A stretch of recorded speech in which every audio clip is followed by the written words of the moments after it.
Sir, நீங்கள் வந்து ஒரு அலோபதி டாக்டராக இருந்தாலும் மற்ற மருத்துவ முறைகளையும் இணைத்து ஒருங்கிணைந்த மருத்துவத்தை வந்து ப்ரமோட் பண்ணுறீங்களா சார்? இதில் வந்து வெயிட் லாஸ் பண்ணுறதுக்கு இந்த ஒருங்கிணைந்த மருத்துவ முறை எப்படி உபயோகமாக இருக்குது? மக்களுக்கு உபயோகமாக இருக்கிற மாதிரி எங்களுக்கு சில தகவல்கள், டிப்ஸ் இந்த மாதிரி தர முடியுமா? வெயிட் குறைக்கிறதுக்கு இதெல்லாம் சேர்த்து எப்படி பயன்படுத்துறது அப்படின்னு. ஓகே, ஸோ இன்னைக்கு வந்து வெயிட் லாஸ்க்கு நிறைய டிப்ஸ் இருக்குது. நான் எடுத்துக்கிற ஒரே இது என்னன்னு கேட்டிங்கன்னா, ஒரு மருத்துவராக இருந்து செலவே இல்லாமல் நம்ம பண்ணணும்னா எல்லாருக்கும் தெரிஞ்ச ஒரு பொதுவான இது வந்து உணவே மருந்து. சரி, அந்த உணவை எப்படி எடுக்கணும், ஓகே, அதான் டிப்ஸ்.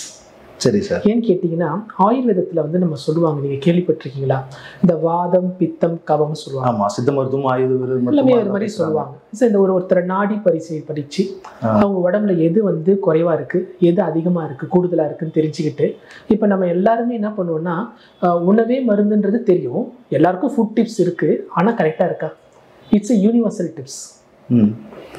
நீங்கள் வந்து ஃபேட்டை குறைச்சி சாப்பிடுங்க, ப்ரோட்டீனை கொஞ்சம் அதிகரிச்சுக்குங்க, கொஞ்சம் நீங்கள் கார்போஹைட்ரேட்டை குறைச்சி சாப்பிடுங்கன்றது தான் ஸ்டாண்டர்ட் டிப்ஸ்.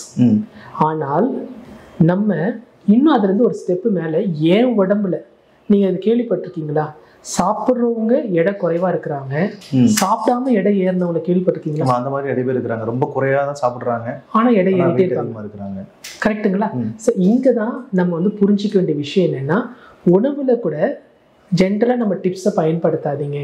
சரி, உங்களுடைய உடம்புல வாதம் கூடுதலாக இருக்கா, அப்போ அதுக்கேற்ற மாதிரி மருந்து எடுக்கணும், உணவு எடுக்கணும்.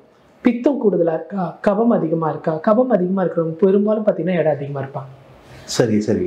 வாதமும் பித்தமும் அதிகமாக இருக்கிறவங்க பெரும்பாலும் எடை சரியாக இருப்பாங்க. ஒருத்தருக்கு பார்க்கும் போது எடை கூடுதலாக இருக்காங்கன்னா அவங்களோட உடம்புல வந்து கபம் அதிகமாக இருக்குன்னு இருக்கு. ஓகே, அப்போ கபம் அதிகமாக இருக்கா இல்லை வாத பித்தம் குறைவாக இருக்கா? இது ஒரு மேத்தமெட்டிக்ஸ்.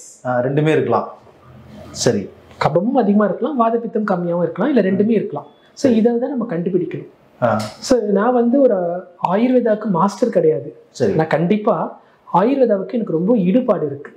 அப்போ அதை நான் வந்து ரொம்ப அண்டர்ஸ்டாண்ட் பண்ணி என்னுடைய டீமில் இருக்கிற ஆயுர்வேதா டாக்டர்ஸோட நான் கான்ஸ்டண்ட்டாக இன்ட்ராக்ட் பண்ணி அவங்களுடைய இன்புட்ஸை கலெக்ட் பண்ணும்போது நான் தெரிஞ்சுக்கிட்ட விஷயம் என்னென்னா, ஹெல்த்தி வெயிட் லாஸ் இன்னைக்கு ஒரு டிப், அதான் முக்கியமான டிப். எல்லாருமே வெயிட் லாஸ் பண்றாங்க.